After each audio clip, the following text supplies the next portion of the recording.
করছে, ছেড়ে দিছে।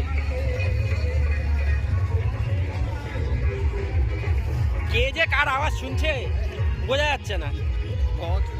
বক্স নিয়ে আসে কোনো লাভ নাই, মানে এখানে যে যার বক্সের পারবে।